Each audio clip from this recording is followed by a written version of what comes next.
Bonjour à toutes et à tous, bienvenue pour cette nouvelle vidéo d'Info Wintox. Eh bien voilà, comme promis, vidéo dans une nouvelle Amérique. Nous sommes le 9 novembre 2016 et l'Amérique a choisi son 45e président et à la surprise générale, contre toute attente, c'est Donald Trump qui a été élu.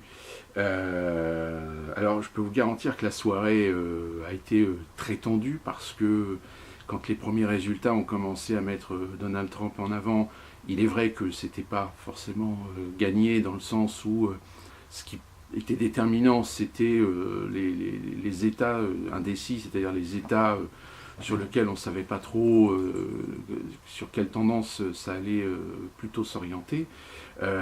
Et le suspense a été évidemment sur l'Ohio, la Caroline du Nord, la Floride et la Pennsylvanie. Et il y a une tradition ici aux États-Unis qui dit par exemple que l'Ohio, généralement, depuis, je crois, 1964, a toujours donné gagnant le candidat qui allait gagner la présidentielle. Et quand l'Ohio est tombé avec un résultat mettant Trump en tête dans l'Ohio, là, ça a commencé un petit peu à faire grise mine. Et évidemment, le coup près, ça a été la Floride. La Floride qui est tombée également à l'avantage de Trump. Et donc finalement, eh bien, alors pour l'instant, il y a encore des dépouillements qui sont en cours, mais globalement, on est sur du 276 grands électeurs pour Donald Trump, à savoir 218 pour Hillary Clinton. Donc le quorum étant 270, Donald Trump 276. Vous verrez, là, vous voyez un petit peu peut-être derrière, où il y avait 278 donnés, etc. Et donc voilà. Donc finalement, c'est Donald Trump qui est le 45e président des États-Unis. Alors, bien évidemment, je pense qu'il n'y a pas que les Américains qui ont la gueule de bois ce matin. Je pense qu'il y a beaucoup de gens à travers le monde qui n'y croient pas, qui se posent des questions, mais qu'est-ce qui s'est passé, etc. Eh bien, la réponse, elle est peut-être dans le fait que, et ça, vous pouvez revoir les vidéos que j'ai faites précédemment et sur lesquelles j'abordais justement le sujet sur le fait qu'il fallait être très prudent parce que moi j'expliquais qu'il fallait être très prudent sur le potentiel, sur la capacité réelle de l'électorat de Donald Trump. C'est-à-dire que les médias, malheureusement, vont avoir une part de responsabilité. Et je peux vous garantir que, pour l'instant, là, les Américains se réveillent avec la gueule de bois, et je pense que d'ici quelques jours, il faudra quelques jours pour qu'ils assimilent cette idée. Mais je pense qu'à un moment donné, il va y avoir des responsabilités qui vont être pointées du doigt. Et les Américains vont certainement, enfin surtout les démocrates, vont pointer du doigt les médias. Pourquoi ils vont pointer du doigt les médias? Tout simplement parce que les médias ont contribué à lyncher Donald Trump, à toujours en rajouter, et finalement à ne pas faire preuve d'équité dans le traitement de ce qui s'est passé dans la confrontation et dans la campagne. Je pense qu'il y a beaucoup de gens qui vont en vouloir aux médias d'avoir essayé de traîner dans la boue Donald Trump.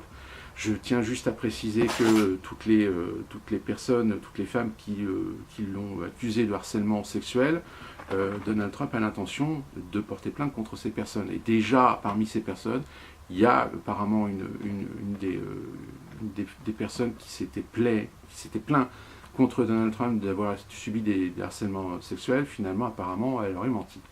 Donc, si vous voulez, là, va y avoir du ménage. C'est-à-dire qu'il va y avoir du ménage dans le sens où tout ce qui a été dit avant et tout ce qui a été balancé sur Donald Trump, là je peux vous garantir qu'il y a pas mal de médias américains aujourd'hui qui commencent à réfléchir, à se dire qu'est-ce qui va nous arriver.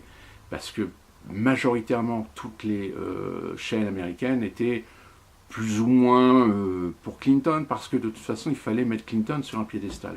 Or là, vu que c'est Donald Trump qui a été élu, on peut se dire une chose, c'est que risque d'y avoir des conséquences et des ramifications à ce niveau. Mais je pense qu'aujourd'hui, on est juste le lendemain de l'élection.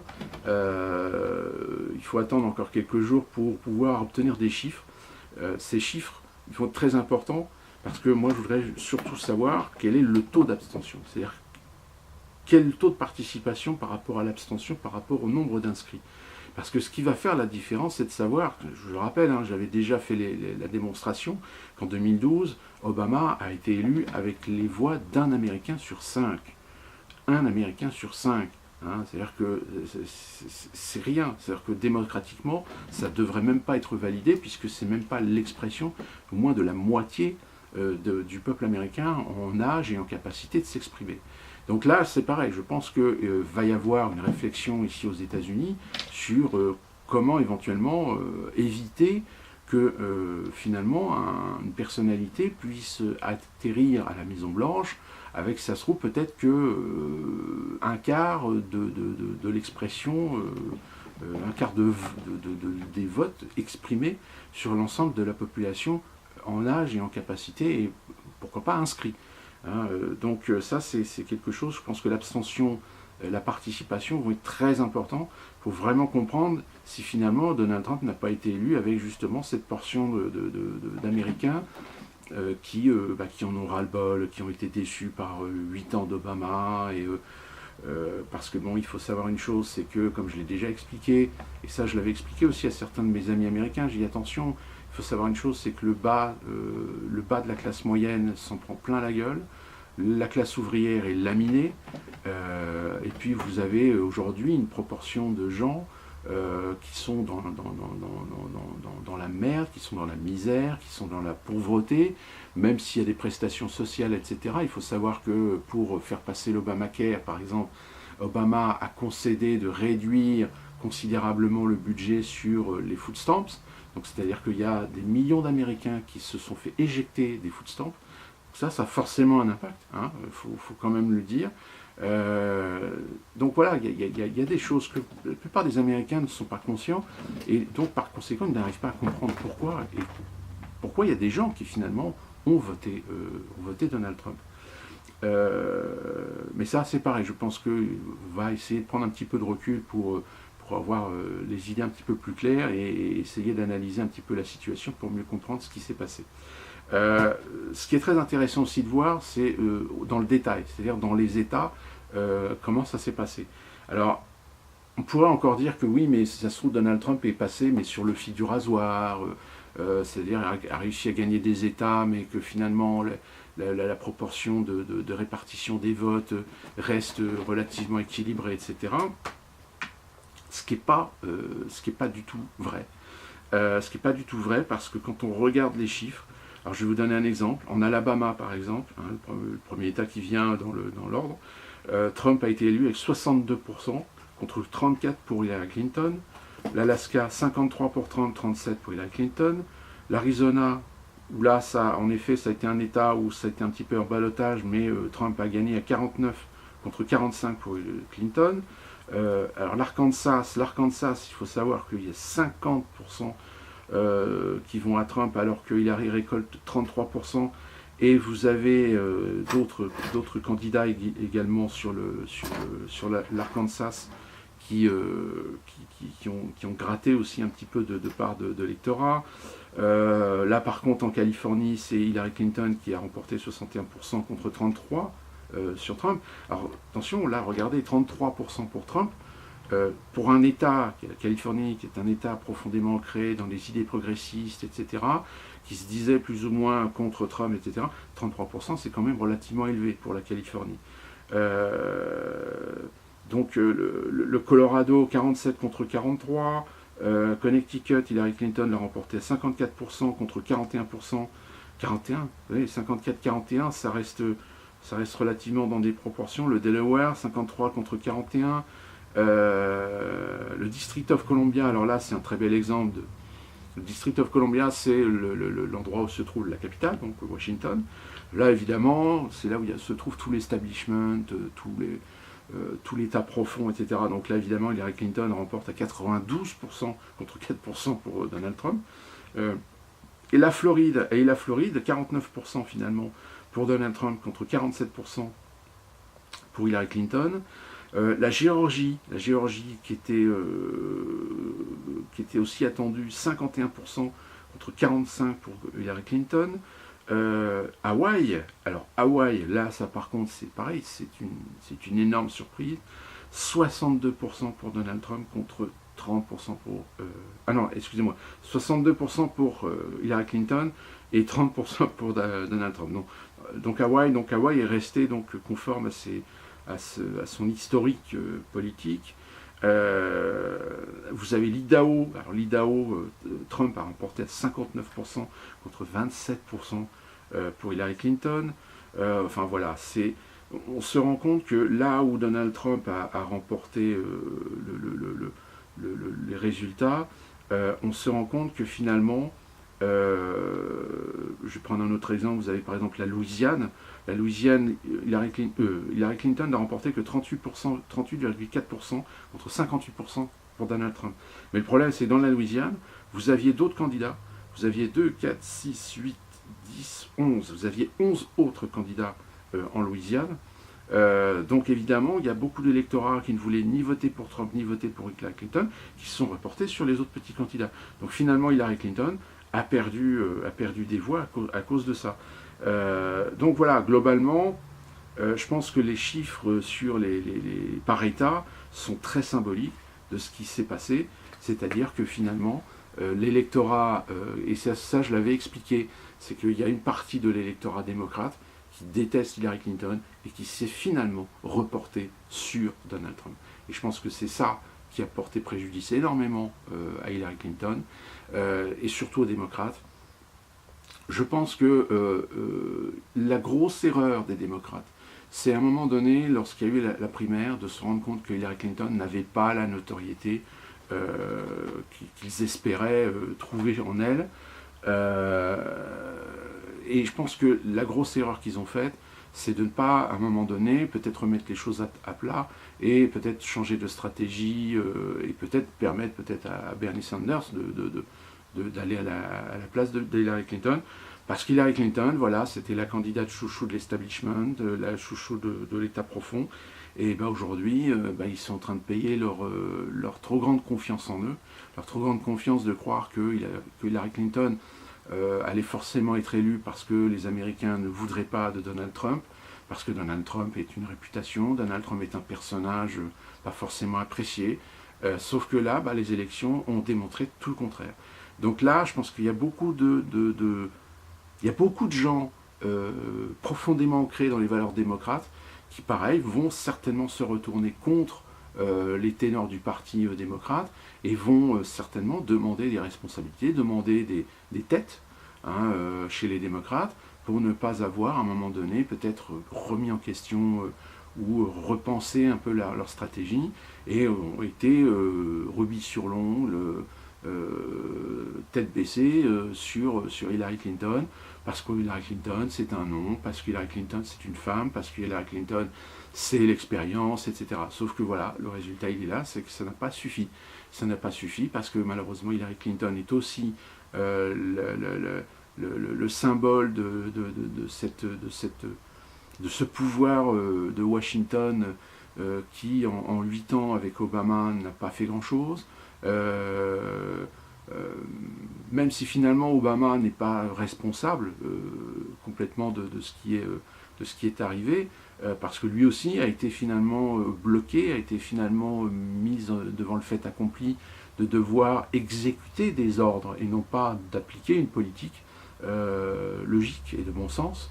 Donc ça a évidemment pas plu du tout à un certain nombre d'Américains qui étaient pourtant des Américains convaincus démocrates, mais qui se sont rendus compte que finalement les démocrates ne sont rien d'autre que des pantins à la solde de la finance, à la solde de Wall Street, etc. Donc le fait que Donald Trump aujourd'hui soit élu président des États-Unis, ça risque de changer un certain nombre de choses. Sauf évidemment, si tout ça c'était qu'une foire, tout ça c'était qu'un show à l'américaine, et que finalement l'élection de Donald Trump, et c'est pour ça que je dis au début de cette vidéo, je dis que je ne suis pas étonné mais surpris. Je ne suis pas étonné du résultat parce qu'il est tout à fait conforme à mes analyses, même si elles étaient un petit peu à contre-cœur, mais je suis surpris de voir que les démocrates n'ont rien tenté. Pendant ces élections. Ils se sont tout simplement très confortablement installé sur l'idée que les médias faisaient en sorte de faire le travail pour mettre Hillary Clinton en avant, pour lyncher Donald Trump sur tout et n'importe quoi, et que ça allait certainement faire en sorte d'influencer suffisamment l'électorat américain pour mettre Hillary Clinton en place. Sauf que là, finalement, ça n'a pas du tout fonctionné. Et c'est pour ça que je dis, attention, attendons de voir les chiffres de l'abstention pour savoir si finalement, et ça, il y a certains analystes qui commencent déjà à le dire, à savoir s'il n'y a pas une grosse proportion d'Américains qui finalement n'ont pas voté, parce que justement, ils ne voulaient pas voter ni pour Trump, ni pour Hillary Clinton, et qu'apparemment, il y a un gros électorat de jeunes, de jeunes de moins de 30 ans, qui manqueraient à l'appel pour Hillary Clinton. Et finalement, qu'est-ce que ça va avoir comme conséquence? C'est difficile à dire. C'est difficile à dire. Pourquoi? Parce que même si Donald Trump est quelqu'un qui en veut énormément à l'establishment américain, à savoir est-ce qu'il va avoir les outils pour faire ce qu'il a dit, c'est-à-dire faire le ménage. Est-ce qu'il va avoir les outils pour pas forcément faire tout ce qu'il a dit, parce que en général, jamais aucun politique ne fait ce qu'il dit. Je pense que le mur, le fameux mur avec le Mexique, je pense que c'est l'histoire ancienne. Par contre, c'est clair qu'au niveau de la finance, au niveau des influences, il risque d'y avoir des changements considérables. C'est-à-dire que, comme je l'ai toujours dit, Donald Trump est le candidat mondialiste, contrairement face à Hillary Clinton, qui est la candidate de l'establishment et de l'empire américain, hein, c'est-à-dire des élites américaines, de la finance américaine, et de son hégémonie à vouloir contrôler le monde. Or là, avec Donald Trump, c'est certainement peut-être les mondialistes qui vont pouvoir rentrer dans les institutions américaines et qui vont peut-être justement vouloir refaçonner les États-Unis d'une certaine façon et d'une certaine manière pour justement peut-être changer certaines choses. En bien ou en mal, tout ça, ça dépendra de qui en tirera les bénéfices. Le fait est, c'est que par contre, il y a un gros risque, c'est de voir aujourd'hui la population américaine fracturée. Elle est fracturée aujourd'hui. Je peux vous garantir qu'il y a des gens qui vont certainement s'engueuler et se taper sur la gueule. Il risque d'y avoir dans quelques jours des mouvements sociaux, c'est-à-dire des mouvements, des manifestations contre Donald Trump, etc. Parce que, évidemment, il y a toujours des gens qui refusent d'accepter ce qui fait partie de cette soi-disant démocratie. Et elle a fonctionné, mais à contresens des intérêts de ceux qui pensaient pouvoir en tirer les bénéfices. Et finalement, aujourd'hui, il y a aussi le risque de voir tout d'un coup émerger ce qu'on appelle les sécessionnistes, c'est-à-dire voir la sécession commencer à se émerger dans certains États. Donc voilà, à suivre. On vient juste, maintenant il faut se réveiller, il faut se reprendre ses esprits. On va voir un petit peu comment ça va se passer dans les prochains jours. Et d'ici là, on se retrouve pour une prochaine vidéo à Info ou Intox. Et suivez l'actualité parce que là, va y avoir du mouvement. Ciao, à très bientôt.